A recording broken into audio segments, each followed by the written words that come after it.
I love vampires. I think they're awesome. I love Vampire the Masquerade. I think the games involved with that are awesome as well, and I have played them. Not all of them, but a majority of them. I wanted to go through this little update that we got on the new game, Vampire the Masquerade Bloodlines 2, sequel to Bloodlines 1. I have some pros and cons. I just want to give a first reaction of, I'm not going to read all this, just look at the images. So first, we have this outfit. It looks pretty cool. I don't super like kind of like the lawn coat, but some of it isn't too bad. I hear and see that you will not really be able to customize too much of your character, which is vastly different from Bloodlines 1, which is a negative thing. This outfit on the second slide looks a lot cooler. I like this a lot more. I like the boots and the leggings. They actually seem to be designed. Like the leggings have little designs on them. The coat is cool too. We also have, I believe, a scene in the game. I would imagine this is something you see eventually. It looks cool. I like it. I actually do dig the look and the aesthetic. Some more pictures here, like a dark alleyway. Pretty cool again. I do like the griminess of it. Very Dishonored, which I love Dishonored. Dishonored is one of my favorite games of all time. The bottom left photo here. Got a body, some hands. I think it's first person, right? That's good. I like that. It's a plus. That's a positive. First person is better in my opinion. Very more immersive. Again, it looks good. It doesn't look bad. It doesn't look like a bad graphic-wise game. We have the bottom right. This is, I'm guessing, like an NPC that you're going to interact with. Realistic, again, graphics are good. The background seems nice and pretty. The outfit is nice. Expressions aren't bad. And then this other slide was this third, fourth. I actually do like the look of this a lot. I like the hands, I like the veins, I like the tattoos, I like the markings. I really like the markings. I think that's a big plus, a big positive, is that the little markings on the hands look very, very nice. Also, again, the aesthetic and the destroyed building, everything just looks very surreal and immersive, and that's a positive. It doesn't seem to shy away too much from the goriness, which is good. I believe those are bodies, or those are people to the left, and that's just rubble. Maybe I'm missing. We have some photos on the bottom. This is like a scene straight from Dishonored. Um, Classic, bodies. I think that dude's missing a head. Yeah, that's pretty awesome. We got some blood smear. Another body. The lighting is nice. I like the lighting. Very, moonlit night. Very nice aesthetic. Not too much to say. So then we have the playable clans. Now this is where it gets interesting. We have the Bruja. Forgive me if I mispronounce these. I don't usually speak these names. They just think about them. The Tremere, whatever. The Banu Hakim, and the Venture. Again, forgive me. So these are cool. It's a little it's a negative in what they mean, because you can see the Bruja, whatever, is basically a brute. You go in loud and proud. The Tremere is like, what is that? It's ranged, right? Yeah. The Venture is like mind control, and the Banu is stealth. See, the problem with that is that it is very classic play style. Nothing creative about it. There's nothing creative about those play styles. They're very, very, very basic. That's a negative. not too excited about the play styles being extremely obvious and extremely basic and seen before. So those are the playable clans. I can read through them real quick. They're not too long. So the Bruja, we have a bloodline of rebellious bruisers. The Bruja are always ready. I'm probably pronouncing that wrong. Anyway, their playstyle is loud and in your face, with taunts, lightning fast punches, a super speed tackle, and a feed passive that makes your melee strikes do more damage. The Tremere, a more cerebral clan. The Tremere are comprised of academics and researchers who use their knowledge of blood to use dark magic. The ranged combat style always allows them to fling daggers made of blood, teleport, and cause enemies to explode. After their victims are fed upon, they fade away to dust. Then the Ventru are aristocratic and elegant. The Ventru believe in order and tradition, choosing only to embrace mortals who are already familiar with status or power. Their abilities allow them to control foes' minds, forcing them to attack others or wipe their memories. Their feed passive raises their defenses, letting them buy time to turn more to their side. Then you have the Banu, a sneaky, ideal-driven clan, sometimes colloquially referred to as the Batman clan. Their abilities include a slash that quickly beheads enemies, super speed that effectively freezes time, and a feed passive that makes you silent, allowing you to chain stealth kills quickly and efficiently. I like that. I like the sound of that because I like stealth. I like chaining kills. It's fun time. But again, it's like it's been seen before. It's been done before. I would. My problem is that they had so much time. This game has been in development, not even hell, but purgatory, and so much has happened to it. Um, oh, I thought I wasn't recording. Anyway, excuse me. It's been in development for so long that you absolutely had time to think of something creative. And I know they also had a lot of community feedback. And they listened to the community feedback. I saw bits and pieces of it here. I wasn't too caught up on it, but for a little bit, I know the community was being taken seriously by the developers, but just not enough because we have real bad news. I'm going to skip past this to the end. So for non-playable clans, this is where things get bad. Malkavian. My favorite clan. I cannot believe. I want to punch him. I want to punch him in the face and be like, why? Why? What's the reason? Tell me the reason. We're going to go through some comments, and some people kind of explain, but I don't buy it. I don't buy it at all. So we have the Malkavian clan with, I'll read through these. We have with your ability to read thoughts, wipe memories, and create illusions in others' minds. Malkavians have all sorts of psychic powers. Unfortunately for them, they're often seen as deranged or unstable, and the jury's still out on whether that's the case. Fabian, the voice in Fire's head, is a Malkavian.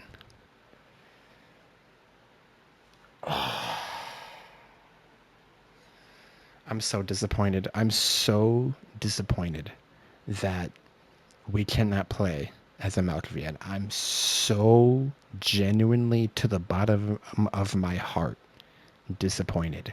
That is by far one of the most creative, unique character and personality creation I have seen in a very long time. Then we have the Nosferatu. You can also not play as a Nosferatu. These vampires are mainly defined by their deformed appearance, with twisted faces or limbs, growths, and other traditionally monstrous features. Unlike some others in this clan, Tali, the court's herald, chooses not to hide his appearance. The Nosferatu is also a very popular clan, community-wise. and people are very sad you cannot play as them as well. The Toreador, I think that's how you pronounce that. Compromised of artists and lovers of beauty, the Toreador clan weaponizes their appearance and demeanor to seduce prey and persuade potential allies. Isabella Moore, who, briefly flirts with fire in this demo, is an example of a Toreador. Then we have Gangrel, the most animalistic of the clans. The Gangrel can shapeshift into beasts and communicate with the wildlife, often acting more bestial than the majority of their counterparts. I don't meet her in my demo, but Nicola Nix Lee, a vampire who appears in the Seattle by Night prequel series, will bring some Gangrel representation to Bloodlines 2. So Toreador and Gangrel you cannot play as. People are also saddened by that.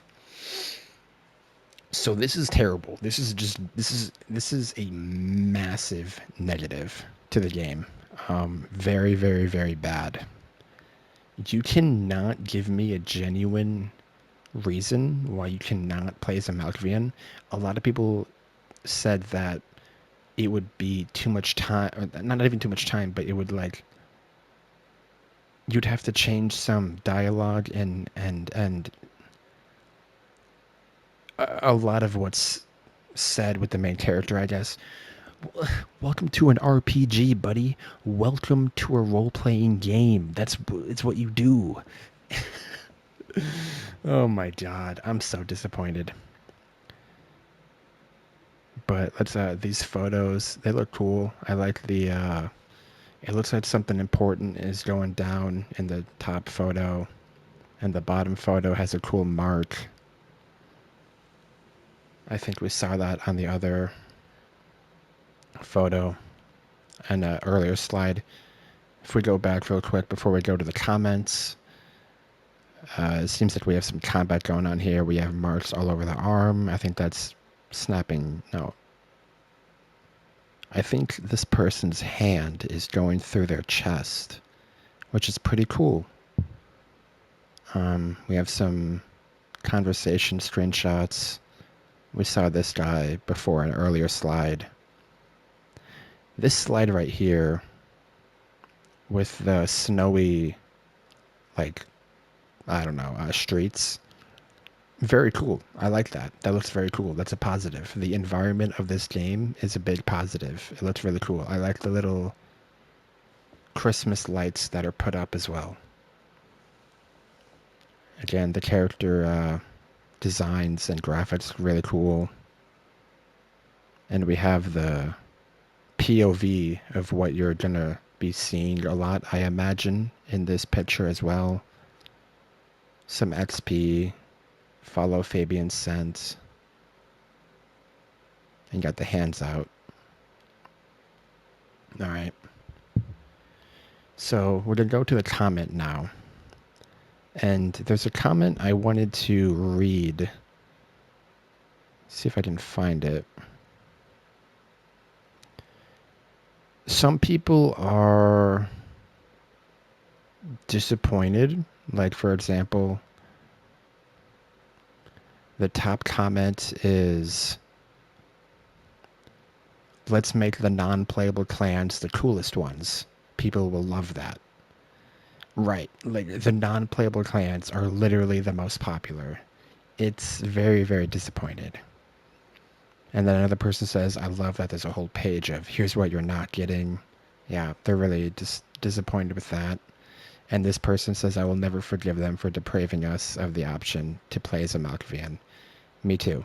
I can't forgive that.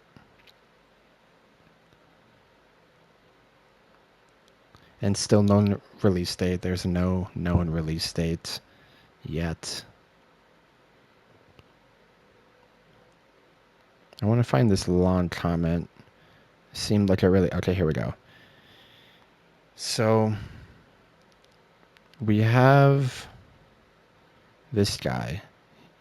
He's saying, I really detest the whole superheroes but vampires concept they seem to be readily running with. Wouldn't be inherently opposed to it. Have had some okayish and a few Anarch Chronicles I've ran on the TTRPG, but particularly because we're supposed to play as a 400-year-old elder kindred.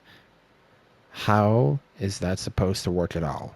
It's both an aesthetic and completely conceptual mismatch. Also, gotta say I particularly loathe the description of the Banu Hakrim as the Batman clan. Similar to what happened in the new Dune movies, we have something expressly defined by its Islamic characteristics being completely de-Islamized. Not here to deny that the pre-V5 retcon Essamite version of the clan hasn't aged all that well, to be putting it very lightly, but in the V5 timeline, they are expressly defined by being Muslim vamps in a state of exodus to avoid both the beckoning and their scary and not at all Muslim Methuselah's complete religious persecution. I mean, Christ's sakes, they are named out of a blatant derivative for the real-life Banu Hashim clan, of which Muhammad belonged to. In my opinion, you either include all 13 present clans in V5 or sequester some of the mechanically difficult into additional DLC Banu Hashim included. Oh, that way you could get some more attention to those clans. Let people do an expressly evil PC. Oh, God, I don't know how to say that. Zimice playthrough. Better yet, a morally gray Kadif character would be amazing. A Ravanos constantly on the move, or the unicorn Esque Salabire playing as a Lasombra Banu Hakim trying to establish a foothold in the Camarilla, or even the enigmatic Hekata and whatever weird necromancy they get up to, make it unique, or at least try to. I mean, good lord. The whole reason why the Masquerade Bloodlines is still talked about comes down to the fact that each of the 7 OG clans held their own, offering a unique experience tailored to each and all of them. The fact alone is why this clunky release 2004 and painfully game is still being played and still discussed today, but this current rendering of its sequel over 2 decades after the first, well, it just feels so bland and basic and outright bad from the outset. Vampire the Masquerade Bloodlines deserves a worthy sequel, but if my rambling Reddit comment can be made with less spelling mistakes than this official press release / game spotlight, then it certainly ain't getting one with this. That was a long one, but I agree with pretty much everything said. I think that the biggest positives of this game so far is how it looks. I think it looks good, graphic-wise and aesthetic-wise. I think it has improved a lot, but the dialogue of the game and the clan choice of the game is very clearly showing a lack of effort in terms of creativity when it comes to expressing yourself in the game, and that was something that Bloodlines 1 did very well. That's what people love about this, as that guy was saying, is that it was very, like, the dialogue, not just from you, but from the NPCs as well, was extremely unique and creative and fun. And you could do so much in terms of the clans. And in this game, you can't really do much of anything, and there are also unplayable clans. So, what I think the developers of this game need to do is, one, make the unplayable clans playable. They need to add Malkavian. They need to add that. They need to put that in. Okay, step 1. Put that in playable. Okay. Step 2, they need to address the dialogue situation, because the dialogue in the game sucks. I mean, there's no other way to put it. There's simply no kind way I can say it. The dialogue in the game is terrible. The dialogue choices that we have seen, I shouldn't say in the game because the game's not out, but the dialogue choices we have seen are very, very bad. And you can't look me in the eyes and say, oh, it's not their fault. Oh, there was this constraint, that constraint. It's been in development for so long. You had the time. You clearly had the resources if the game is going to look this good. Okay? The problem is that they don't want to put the effort into making that dialogue. That's the problem. They don't want to put that effort into it.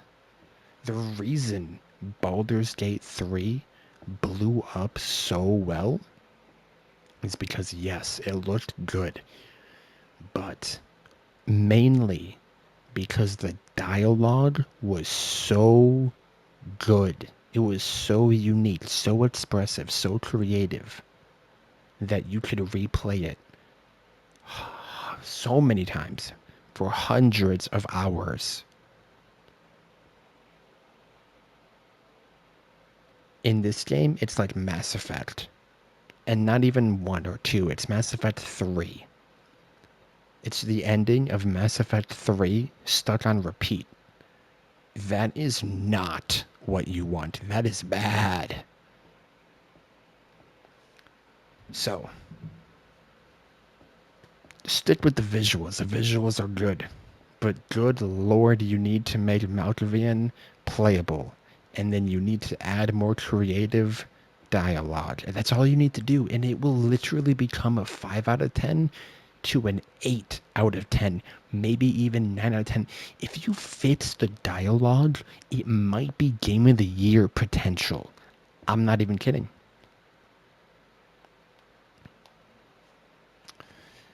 Anyway, that's about it. I just wanted to go over this real quick because I do have a passion for Vampire the Masquerade.